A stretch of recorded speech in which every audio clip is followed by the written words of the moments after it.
Nigerians, Africans, my people, come, yeah.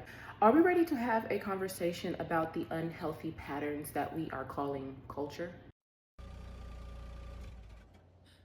Something that I usually ask my clients within the first couple of sessions is, how has your culture helped you and how has your culture hurt you? And being a Nigerian American myself, something that I want to talk about within Nigerian, West African cultures and spaces is, y'all, we have a lot of shame-based coercion in our relationships.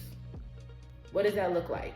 If you don't become a doctor, lawyer, scientist, you're a failure. If you don't make this much money, you're a failure. If you don't do this for me, you're a bad daughter, you're a bad son, you're an abomination, right? That's the common, Lord have mercy. So you learn very early on, your worth is determined by your output, and your value within the community is determined by how much you can make others look good with your success. So we're building a lot of relationships that have these unhealthy patterns of shaming that person in order to get them to do what you want them to do. Another example, how many of us have ever tried to call our parents out on something or tried to call somebody in the family out on something and you're met with like retaliation? Look like you're getting yelled at, now you're a bad child.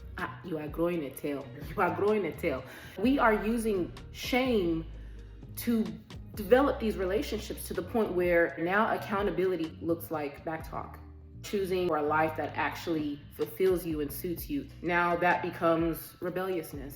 Choosing to put yourself first and honor your needs, that becomes selfish.